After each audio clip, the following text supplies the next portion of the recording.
Okay, imagine this for a second. They're right there on the front lines, making these split-second calls that really affect someone's life, their dignity.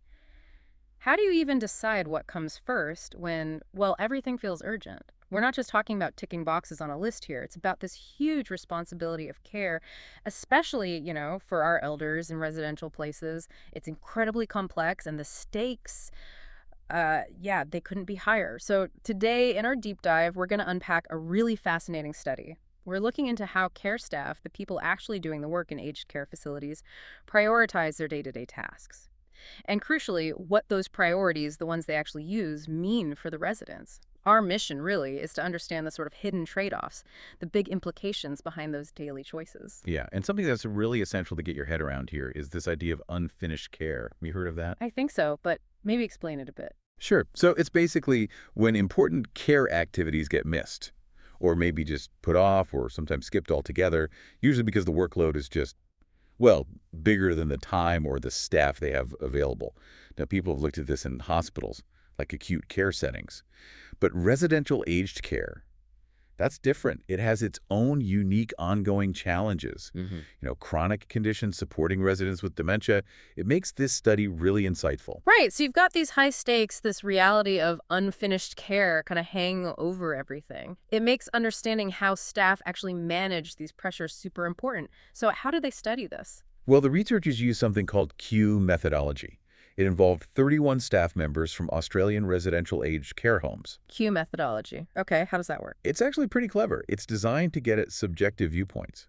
So the staff were given 34 cards, each representing a different care activity. They had to rank these cards, physically sort them from least important all the way to most important. Ah, okay. And here's where it gets really interesting, I think. They had to talk out loud while they were doing it, explain their thinking. Exactly. They had to verbalize their decision-making process. Why this card here? Why that one there? And that process, well, it uncovered 4 really distinct viewpoints on what gets prioritized. 4 different ways of thinking about care. 4 distinct views. Okay, let's break those down. What was the first one? The first was what they called clinical care prioritization. This was mainly the viewpoint of registered nurses and managers. Their big focus, things like monitoring safety, medication management, managing medical conditions. It was very much driven by this need, as they put it, to keep residents safe from injury or medical harm. A very, risk-focused perspective. Right. Vital, obviously, but maybe a bit narrow. Okay, that makes sense for nurses and managers. What about others? Right. Then you have the second view. Prioritization of activities of daily living. This came mostly from the care assistants. Their focus was squarely on tasks like oral care, helping with meals, bathing and showering, core personal care. Their approach was very much tied to their specific role. Sometimes, the study noted, this could almost create a kind of not my job feeling about tasks outside those core duties. Interesting. So you've got the clinical safety focus and then the hands-on daily tasks focus, different roles, different priorities. Did these ever, clash on the ground when things get busy? Oh, absolutely. You can see what the tension would come in, right? Especially when you add the third viewpoint. This was a humanistic approach. This perspective came mainly from pastoral carers, but also some care assistants. For them, the priority was things like emotional support, respect, spiritual activities, even just having conversations. They were really focused on the residents' overall well-being, their meaning in life.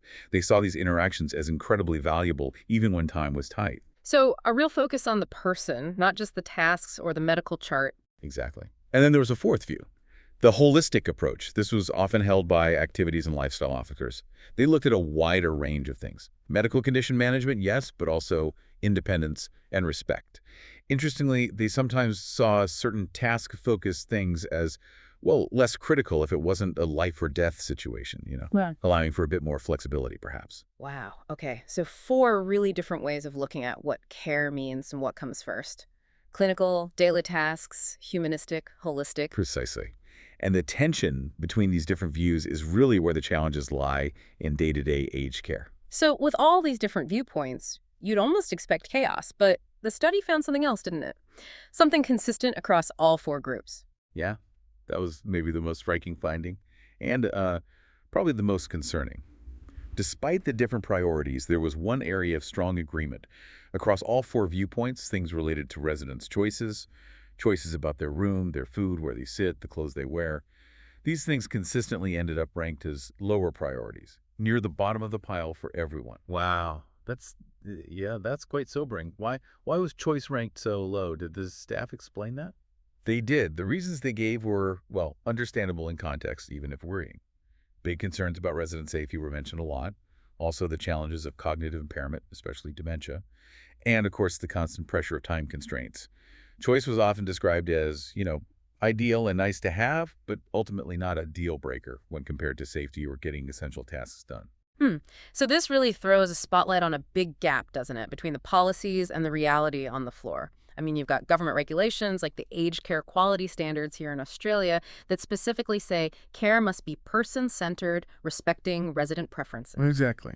Yet what this study shows is that in practice, those less concrete aspects of care, as the researchers put it, especially things like offering choices, they often get traded away, sacrificed for the more measurable, discrete tasks. It's a fundamental disconnect. It really is. And the study captures this tension so well. You see the deep care staff clearly feel for the residents. Their dedication isn't really in question.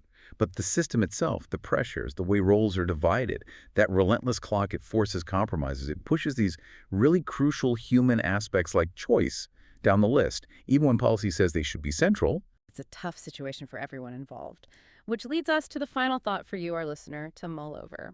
How can we actually bridge that gap? How can we design better support systems, maybe different training that truly empower aged care staff?